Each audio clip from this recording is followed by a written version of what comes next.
Breaking down the Vikings from the perspective of a former NFL General Manager of the Year. It's Jeff Diamond's Purple Report. Presented by your select Minnesota Buick GMC dealers.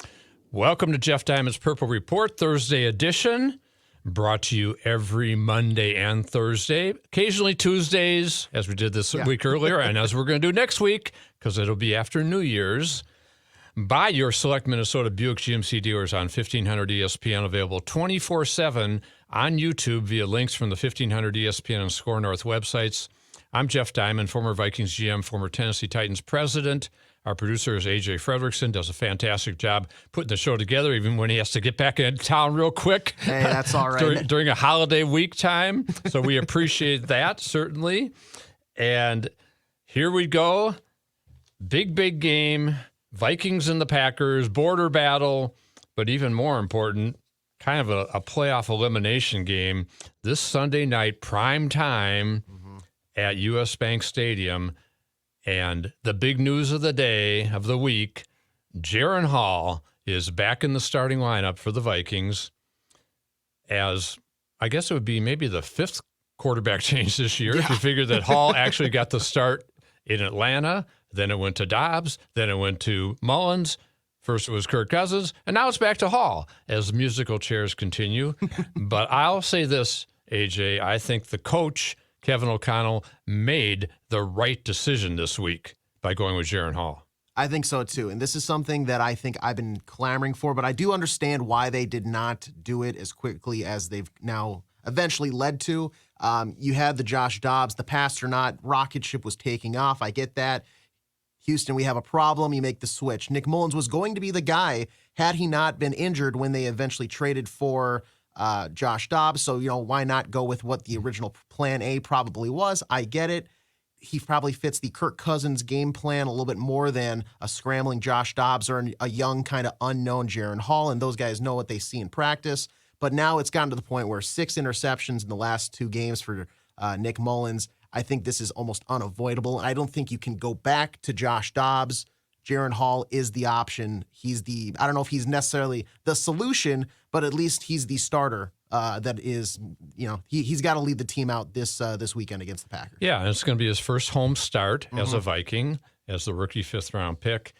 And I think we've seen enough of Josh Dobbs and Nick Mullins to know that they're not the answer. Absolutely. Because of their inconsistency and how erratic they are, and the turnovers, 12 turnovers in those 4 losses in the last 5 games, after the Vikings were sitting pretty at 6-4 back in the day. And even when they were 4-4 and had won 3 straight behind Kirk Cousins, the last time these two teams, the Vikings and Packers, met at Lambeau Field on October 29th, and the Vikings, it's their only not one-score game of the season, believe it or not.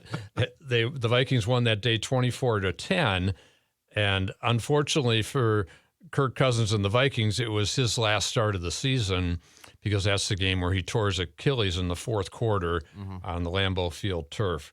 And as I said, I think O'Connell has made the right decision to go with Jaren Hall.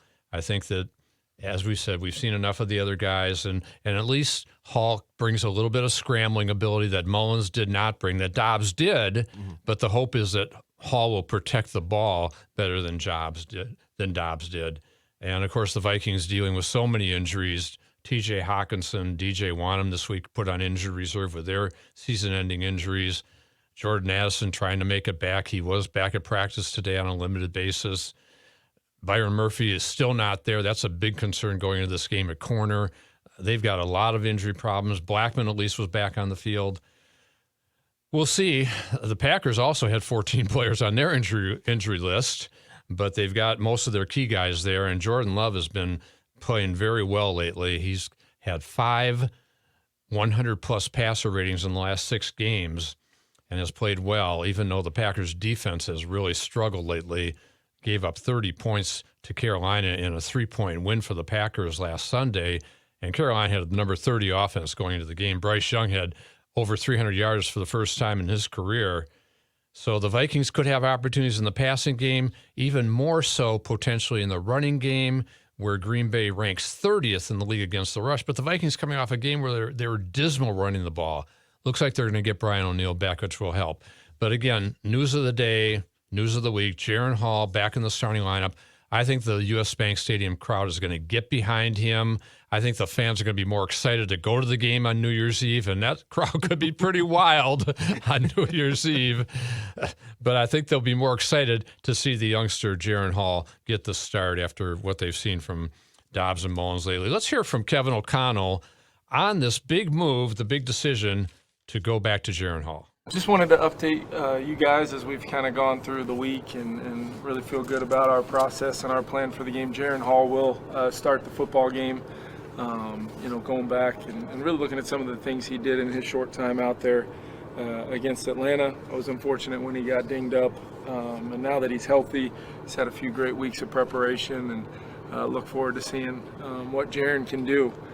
There's a lot of reasons why we brought Jaren here, having to do with his ability and what we look forward to seeing come to life on Sunday night. I also want to just say I thought Nick Mullins, as explosive as we were as an offense, his ability to, help us get 24 points back-to-back games, he knows, and I had a great conversation with both those guys throughout the week, a lot of dialogue, but we have to maintain possession of the football, and the turnover margin has been well talked about all season long, and just felt like at this time, given Jaren a full week of preparation and a clear-cut mindset on the game plan, I'm excited to see what Jaren can ultimately do.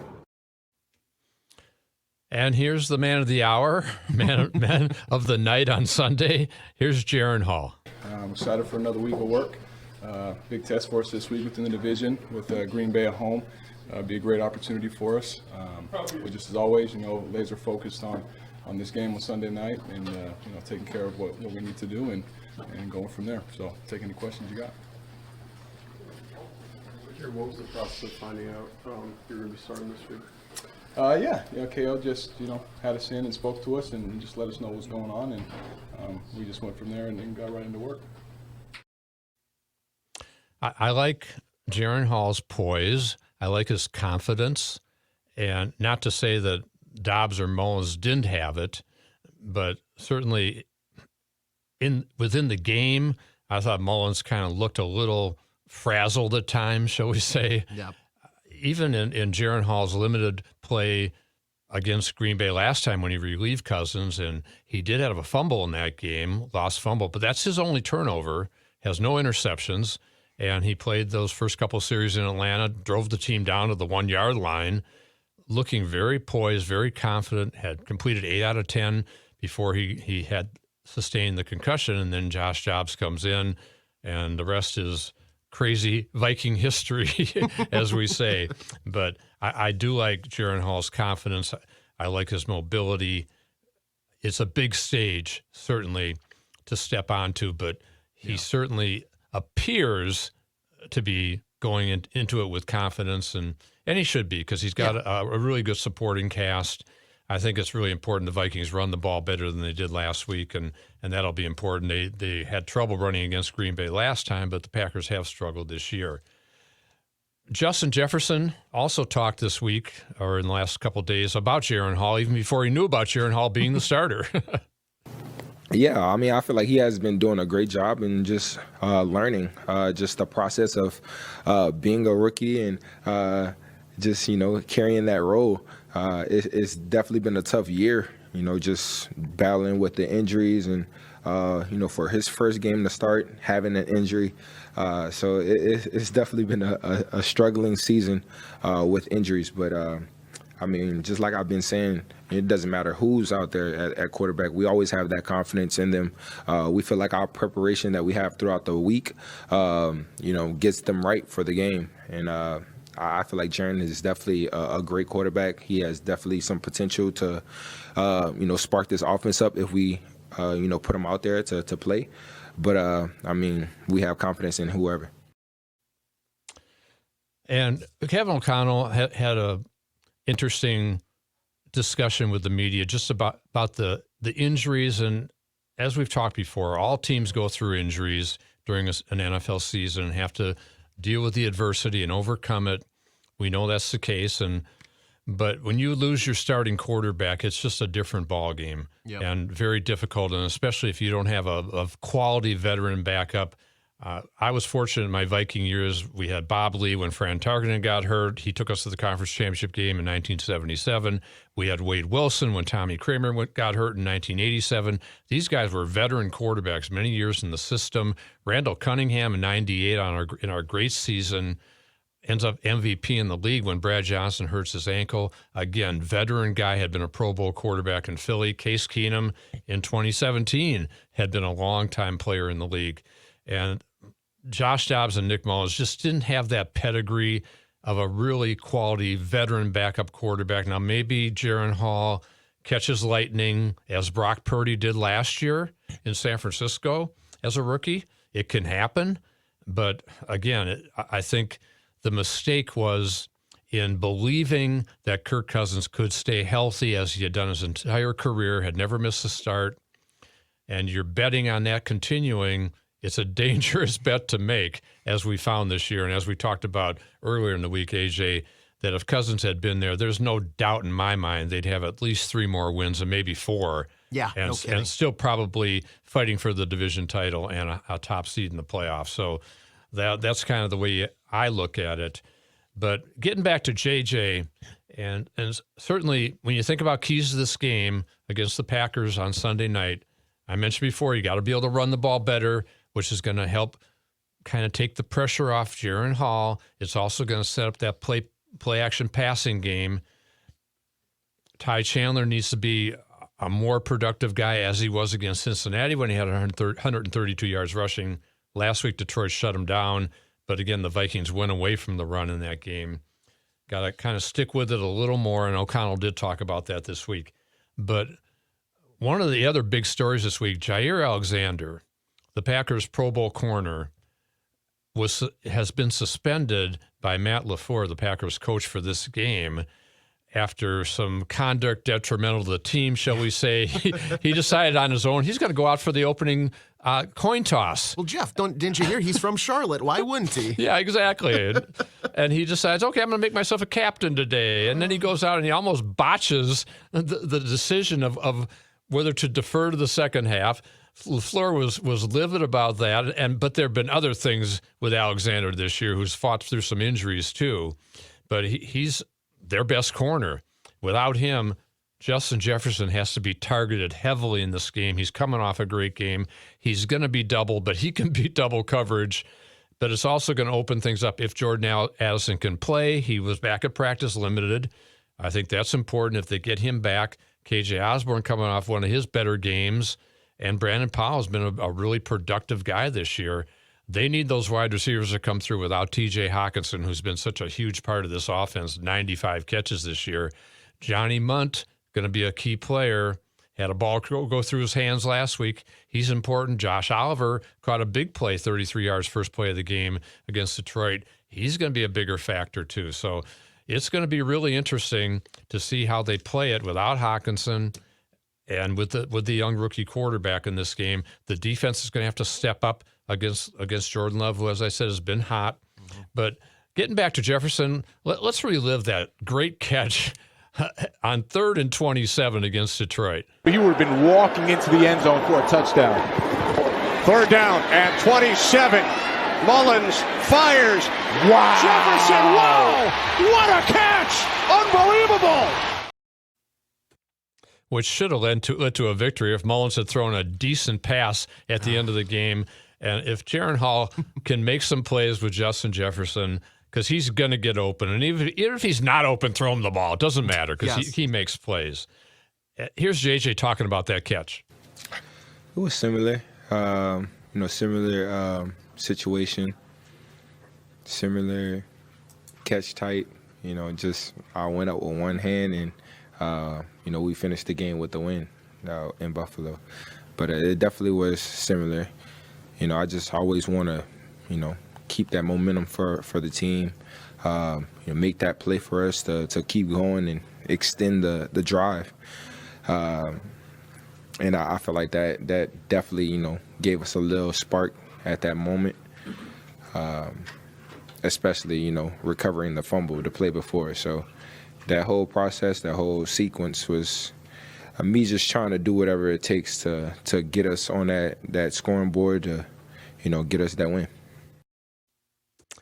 And Justin now is 177 yards away from his 4th straight 1,000-yard season for a guy who's missed 7 games. So he certainly is motivated to hit that mark. We know that. And the Pro Bowl teams are going to be announced in the next week or so. He's probably not going to make it because he missed so many games, but he should make it because he's still the best receiver in the league, as we saw with that catch. And meanwhile, Jordan Addison needs 174 yards to hit 1,000 yards as a rookie. So I think, will be motivated also to get back in the lineup come this coming Sunday night. So before we break down the Packer game a little bit more, we're going to look back at the Vikings win in Week 8 over Green Bay in Green Bay. But let's first talk about our great sponsor, the Select Minnesota Buick GMC dealers. There are trucks. Then there's the truck, GMC Sierra, with available features like the V8 engine, the ultimate luxury interior, and, of course, the available world's first 6-function multi-pro tailgate. GMC Sierra, not just any truck, the truck. GMC's continued commitment to professional-grade engineering is on full display at your local GMC dealer. Come take a test drive today and see for yourself. We are professional-grade GMC. Just in time for the holidays, well-qualified buyers get 0.9% APR on 2023 Sierra light-duty models, plus no monthly payments for 90 days. See your select local GMC dealer today. Length of contract limited. Deferred monthly payments for 90 days. Excludes residents of Pennsylvania. Must finance with GM Financial. Down payment required at signing if applicable. Finance charges accrue from data financing. Some customers will not qualify, not available with lease and some other offers. Take new retail delivery by 1/2/24. The Vikings and the Packers. This will be the Vikings trying to get their first season sweep since 2017, as we said, which was when Aaron Rodgers got his broken collarbone, courtesy of Anthony Barr's hit. The Vikings, Packers, both 7-8 going into this game. As we said, virtual elimination game in the playoffs. The key, obviously, for this week for the Vikings, to get a win, focus on Green Bay. Don't worry about Detroit until next week because Detroit may have their spot clinched by then. Yeah. They already clinched the NFC North. They play Dallas on Saturday night. If the Cowboys win, Detroit may get locked into that number 3 seed. But regardless, the Vikings need to win and hope for a Rams loss at the Giants. Could happen. Giants' last home game, they beat Green Bay, and they played Philadelphia tough last Monday night. And in terms of the other part of the equation, the Seattle Seahawks also at 8-7, and the Vikings, a loss by the Seahawks to the Steelers, who just knocked off Cincinnati very decisively, and they're fighting for a playoff spot in the AFC. Seattle's been up and down this year, so that could happen. And even if both those teams win this week, the Rams have a very tough finish at San Francisco, and the 49ers, after losing to Baltimore, we talked about this the other night, I think the 49ers are going to need a win in that last game against the Rams in order to clinch the top seed in the NFC. Mm-hmm. So if the Vikings win this game against Green Bay, I think their playoff chances will take certainly a good step forward. And the interesting thing is, by the time they kick off on Sunday night, they'll know what happened to the Rams and the Seahawks on Sunday afternoon. Yeah. So they could be in a position to reclaim a playoff spot at that point in time. But even if they're not, as I said, they'll still have a chance in Week 18. Going back to Week 8, the Vikings beat the Packers 24-10 in Lambeau. Let's look at a couple highlights, just kind of reliving that game. Big play in the game, kind of a big sequence in the third quarter. Josh Metellus made a fantastic interception, kind of stole the ball, and returned it 43 yards. Let's look at that play. 3rd down and 8. As Love airs it out, looking for Reed. It's picked off. Josh Metellus with the interception. And Metellus is inside the 30, still going. And on the very next play, here's what happened. Vikings start for the Packers 20. Cousins throws, caught, touchdown, Addison. Oh, doesn't Kirk look good throwing that ball? Don't you just miss that, Jeff? Yeah, I'll tell you what, that could be the ultimate takeaway from this season, how much Viking fans have learned to love Kirk Cousins, who was the lightning rod for his previous 5 seasons here. But they have definitely missed him. And it's interesting, you look at the NFL stats, AJ, he's still the 3rd-ranked quarterback in the league in passer rating. 18 touchdowns, 5 interceptions, and as I said, had the Vikings on a 3-game winning streak at that point. After that win in Green Bay. Another key play in the game, late in the game, as the Vikings were kind of trying to close the Packers out, Danielle Hunter, who will be a really important player, as usual this week, had a big sack of Jordan Love. Same as what's been going on all season for him. Throw down in 10. Ball came loose. Yeah, it's Danielle Hunter getting the pressure. Yeah, with DJ Wanham out, Danielle Hunter is even more important than ever, Yeah, which no is hard kidding. to say with how important he is to the Vikings' defensive play. Pat Jones, who will be taking Wanham's place at outside linebacker, edge rusher, is coming off his best game as a Viking, had a sack, 6 tackles, several tackles for loss. That's a good sign. But again, losing Wanham, who had 8 sacks this year, really hurts the Vikings. Wanham actually had 2 sacks in that previous game against the Packers at Lambeau. Talk a little bit more about Green Bay in particular, and they're coming off a game where they struggled to beat Carolina, who's 2-11, although the Panthers have a pretty good defense, but offensively they've been awful this year, 30th ranked. And the Packers in that game had to rely a lot on Aaron Jones. He's a guy that's a threat. The Vikings are going to have to play much better run defense in this game than they did against Detroit, where they gave up over 140 yards to David Montgomery and Jahmyr Gibbs. Aaron Jones, a very quality player, had 127 yards rushing, as I said, against a pretty good Panthers defense. And here was one of his long runs in that game. Just overall, a little more attention to detail as Jones finds room again, and he shakes loose across midfield, all the way down inside the 40 of the Panthers. 33 putting on a show. Jordan Love had a couple touchdown passes in the game. Here's one to Romeo Doubs, who is his leading receiver on the season. 56 catches, 646 yards, 8 touchdowns. They've also got Jaden Reed, who's got 6 touchdown receptions this year, 54 catches. They're going to be a challenge for that Vikings secondary, especially those corners who have been battling injuries. Byron Murphy's still not back at practice. That's not a good sign.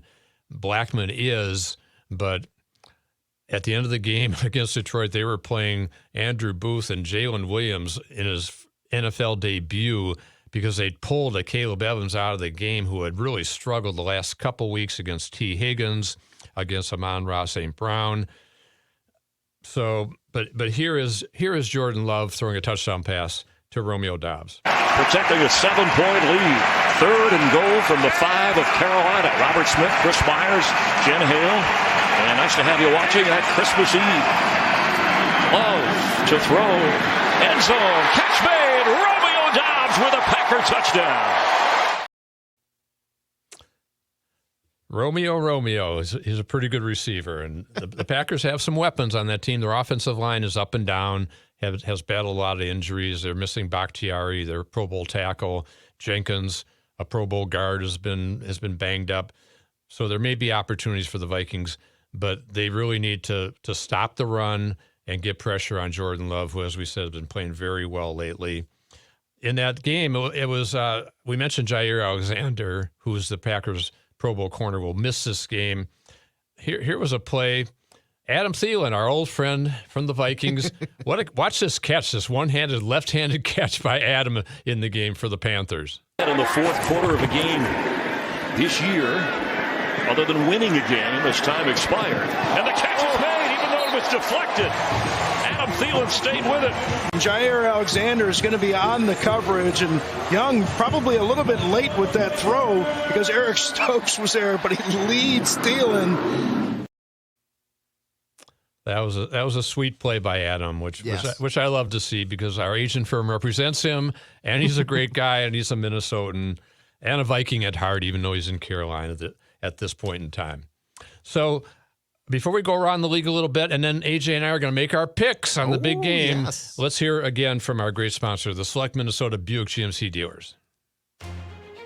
There are trucks, then there's the truck, GMC Sierra, with available features like the V8 engine, the ultimate luxury interior, and of course, the available world's first 6-function multi-pro tailgate. GMC Sierra, not just any truck, the truck. GMC's continued commitment to professional-grade engineering is on full display at your local GMC dealer. Come take a test drive today and see for yourself. We are professional-grade GMC. Well-qualified buyers step up to GMC with 0.9% APR on 2023 Sierra light-duty models. Plus, no monthly payments until 2024. See your local GMC dealer today.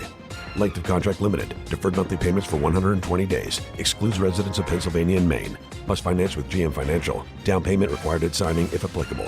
Finance charges accrue from date of financing. Some customers will not qualify. Not available with lease and some other offers. Take new retail delivery by 12/4/23.